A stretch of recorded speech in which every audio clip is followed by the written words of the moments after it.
Hello everyone, Arise College in പുതിയൊരു ക്ലാസ്സിലോട്ട് എല്ലാവർക്കും സ്വാഗതം. കഴിഞ്ഞ ക്ലാസ് ഞാൻ എടുത്തപ്പോൾ ഒരുപാട് കുട്ടികൾ കമന്റിൽ പറഞ്ഞു sir ESP for receptionist ESP for office എന്നൊക്കെ കാണുന്നുണ്ട് ക്വസ്റ്റ്യൻ പേപ്പറിൽ, അതൊന്ന് പഠിപ്പിച്ചു തരാൻ പറ്റുമോ? ആ ഒരു പാഠം ഞങ്ങൾക്കൊന്നും അറിയില്ല, അത് പറഞ്ഞുതരാൻ പറ്റുമോ എന്നൊക്കെ കമന്റിൽ നിരന്തരം കാണുന്നുണ്ട്. അപ്പൊ നമ്മളത് കണ്ടു, ഞാനത് എടുത്തു. ഓക്കെ, സോ ഇന്നത്തെ ടോപ്പിക് എന്താണ്? How to write the content from ESP receptionist ESP for office. അപ്പൊ ഈ രണ്ട് സെക്ഷനിൽ നിന്ന് വരുന്ന ചോദ്യങ്ങൾ, ഇത് നമുക്ക് 25 പാഠം വരെ നമുക്ക് എന്താണ് നമ്മുടെ തിയറി ലിറ്ററേച്ചർ ആണ്. 26ാമത്തെ പാഠം തൊട്ട് ഓപ്ഷണലാണ്. നമുക്ക് രണ്ട് ചോയ്സ് ഉണ്ടാവും, ചൂസ് എനി 2 ഓപ്ഷൻസ്. ഒരു 15 മാർക്കിന്റെ ക്വസ്റ്റ്യൻസ് ആണ് ആ ഭാഗത്ത് നിന്ന് വരിക.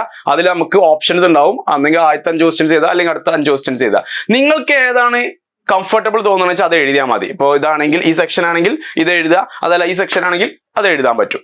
അപ്പൊ ഇങ്ങനത്തെ ഒരു സെഷൻ വരുമ്പോൾ ഇതിൽ എന്തൊക്കെ ചോദ്യങ്ങളാണ്, അല്ലെങ്കിൽ ഇത് കാണുമ്പോൾ എന്റെ കുട്ടികളൊക്കെ പേടിക്കുന്നത് ഇതെന്ന സംഭവം ഫോർ ഓഫീസ് എന്നൊക്കെ പറയുമ്പോൾ അവർക്ക് എഴുതാനാ, ക്വസ്റ്റ്യൻ പേപ്പറിൽ നിങ്ങൾക്ക് എഴുതാനുള്ളതാണ്, അവർക്ക് എഴുതാനുള്ളതെന്നല്ല. സോ നമുക്ക് നോക്കാം എന്താണെന്നുള്ളത്. ഓക്കെ, നമുക്ക് 25 പാഠങ്ങൾ ലിറ്ററേച്ചർ ആണെന്ന് പറഞ്ഞു. ആ ലിറ്ററേച്ചർ ഭാഗങ്ങളിൽ നിന്ന് കഥകളും കവിതകളൊക്കെ നമ്മൾ പഠിച്ച് അത് പരീക്ഷയ്ക്ക് വരുന്നുണ്ട്. ഇനി 26 മുതൽ നമുക്ക് ഓപ്ഷണൽ മൊഡ്യൂൾ ആയതുകൊണ്ട് തന്നെ അവിടെ നിന്നുള്ള ക്വസ്റ്റ്യൻസ് ആണ് നമുക്ക് ഇവിടെ ഫ്രെയിം ചെയ്യാൻ പറ്റുന്നത്. ESP ഫോർ റിസപ്ഷനിസ്റ്റ് എന്ന് പറഞ്ഞ മക്കളെ ഒന്നുമില്ല, ഒരു ഹോസ്പിറ്റാലിറ്റി, ഒരു അതിഥി നമ്മൾ എങ്ങനെ സൽക്കരിക്കുന്നു, ഒരു ഹോസ്പിറ്റാലിറ്റി നമുക്ക് പഠിക്കാനുള്ള ഒരു സെക്ഷൻ തന്നെയാണിത്.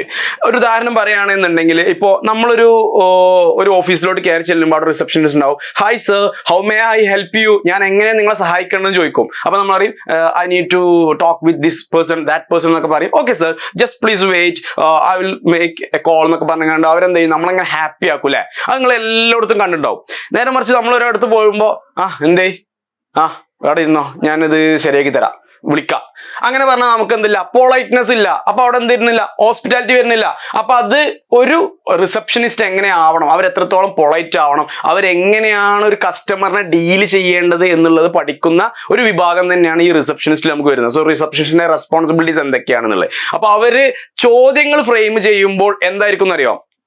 Frame the questions for the below answers. ഉത്തരങ്ങൾ തരും, അതിന് ക്വസ്റ്റ്യൻസ് ഫ്രെയിം ചെയ്യാൻ പറയും. അതെങ്ങനെയാണെന്ന് അറിയോ? ഞാൻ നേരത്തെ ചോദിച്ചില്ലേ sir how may I help you ചോദിക്കണല്ലേ? അപ്പൊ ഞാൻ ആദ്യം കയറി ചോദിക്കുക, ഹായ് എന്ന് ചോദിക്കുക, how may I help you ചോദിക്കും. അത് കഴിഞ്ഞ് ഞാൻ പറയും എനിക്ക് മിസ്റ്റർ XYZ കാണണമെന്ന് പറയും. അപ്പോൾ okay sir I will help you എന്ന് പറയില്ലേ, നമ്മൾ സഹായിക്കാം. ഇതേപോലെ നമ്മളോട് ഒരു ആൻസർ തരികയാണ്, ഒരു ആൻസർ നമ്മളെ ക്വസ്റ്റ്യൻ ആട്ടോ, ക്വസ്റ്റ്യനിൽ തരികയാണ്, ഒരു ആൻസർ തരികയാണ്.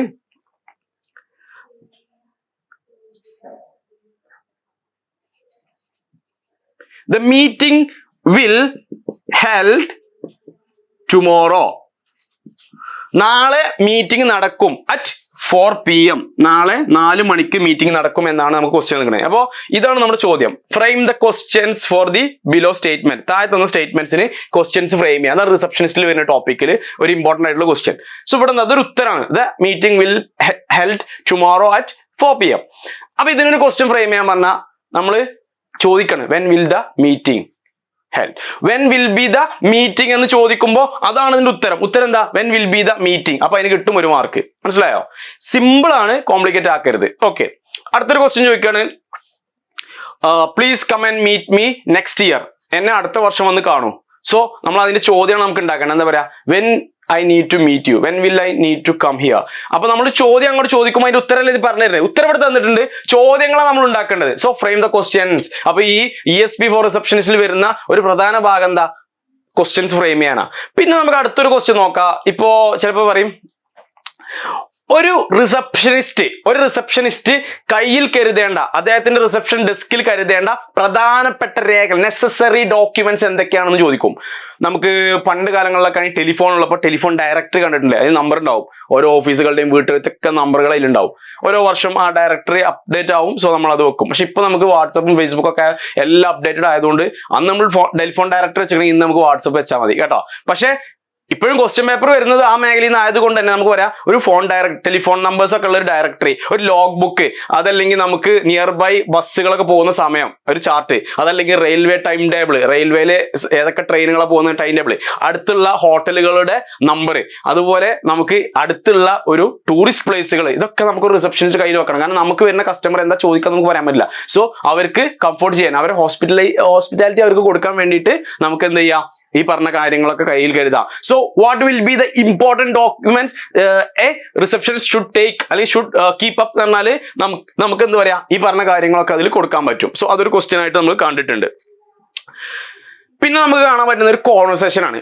നമ്മൾ റിസപ്ഷനിൽ ചെല്ലുമ്പോൾ എങ്ങനെ ഒരാളോട് നമുക്ക് അപ്പൊ ഞാനൊരു ഇന്റർവ്യൂവിനാണ് പോണത്. അപ്പൊ റിസപ്ഷനിൽ ഒരാളുണ്ട്. അപ്പൊ എനിക്ക് അവിടെ ചെല്ലുമ്പോൾ hi madam, hi how are you എന്ന് അവർ ചോദിക്കും. അപ്പൊ ഞാൻ പറയും I M good thank you. അപ്പൊ ഞാൻ ചോദിക്കാം when will be my interview, എന്റെ ഇന്റർവ്യൂ എപ്പോഴാ? So just please your interview will be taking place, ചെറിയ സമയം കൊണ്ട് തന്നെ നിങ്ങൾക്ക് ഇന്റർവ്യൂ നടക്കും എന്നുള്ളതൊക്കെ പറയുകയാണെങ്കിൽ, ഇങ്ങനെ ഒരു കോൺവെർസേഷൻ നമ്മളവിടെ മേക്ക് ചെയ്യുകയാണെങ്കിൽ ഇതൊക്കെ ഒരു ക്വസ്റ്റ്യൻ ആയിട്ട് നമുക്ക് ഫ്രെയിം ചെയ്ത് വരാനുള്ള സാധ്യതകളുണ്ട്.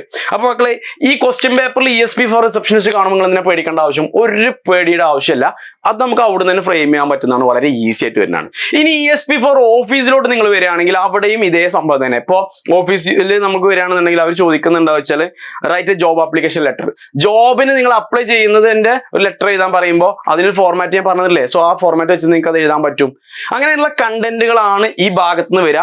ഈ ഒരു 15 മാർക്ക് നിങ്ങൾ ആരും കളയരുത്. അപ്പൊ ഇന്ന് ഞാൻ ഈ ഒരു ക്ലാസ് നിങ്ങൾക്ക് പറഞ്ഞു തരാനുള്ള കാരണം ഈ ഒരു സെക്ഷനിൽ മാത്രമാണ് കുട്ടികൾക്ക് കൂടുതൽ മാർക്ക് പോകുന്നതായിട്ട് കണ്ടിട്ടുള്ളത്. അതിന്റെ കാരണം എന്താ വെച്ചാൽ ബാക്കി എല്ലാ പാഠങ്ങളും നന്നായിട്ട് പഠിക്കും, ഈ ഭാഗത്തുമ്പോൾ നമ്മളത് ഇമ്പോർട്ടന്റ് അല്ല എന്ന് പറഞ്ഞു വെക്കും. പക്ഷെ 15 മാർക്കോളം ഇവിടുന്ന് വരുമ്പോൾ നമുക്ക് അവിടെ മാർക്ക് പോകാനുള്ള സാധ്യതകളുണ്ട്. സോ ഇന്നത്തെ ഒരു ക്ലാസ് നമ്മൾ ESP യെ കുറിച്ചിട്ടാണ് പറഞ്ഞിട്ടുള്ളത്, റിസപ്ഷനിസ്റ്റ് ആയിട്ടും ഓഫീസായിട്ടും അവരുടെ ഡ്യൂട്ടീസ്. അപ്പൊ നിങ്ങൾ എന്ത് ചെയ്യണം, ഇനി മുതൽ ഒരു റിസപ്ഷനിസ്റ്റിന് എന്തൊക്കെയാണ് അവർ ചെയ്യുന്ന കാര്യങ്ങൾ, അല്ലെങ്കിൽ നമ്മൾ റിസപ്ഷനിൽ പോകുമ്പോൾ എന്തൊക്കെയാണ് കമ്മ്യൂണിക്കേഷൻ, നിങ്ങൾ ഏത് സ്ഥാപനങ്ങളിലും എവിടെ പോകുമ്പോഴും ഈ പറഞ്ഞ സംഭവം നിങ്ങൾക്ക് കാണാൻ പറ്റും. അതേപോലെ ഒരു ഓഫീസിലോട്ടാണ് പോകുന്നതെങ്കിൽ അവിടെ ESP ഫോർ ഓഫീസ് നമുക്ക് കാണാൻ പറ്റും. സോ ആ കാര്യങ്ങൾ നമ്മൾ അങ്ങോട്ടും അവർ ഇങ്ങോട്ടും ഉണ്ടാവുന്ന കാര്യങ്ങളൊക്കെ ഒന്ന് മനസ്സിലാക്കിയിരിക്കുക. ദെൻ ക്വസ്റ്റ്യൻസ് വരുമ്പോൾ നിങ്ങൾക്ക് ഇതൊക്കെ വെച്ചിട്ട് നിങ്ങൾക്ക് പരീക്ഷ എഴുതാൻ സാധിക്കും. സോ ഇന്നത്തെ ക്ലാസ് എല്ലാവർക്കും യൂസ്ഫുൾ ആയി വിചാരിക്കുന്നുണ്ട്. മറ്റൊരു ക്ലാസ് ആയിട്ട് നമുക്ക് വീണ്ടും കാണാം. താങ്ക്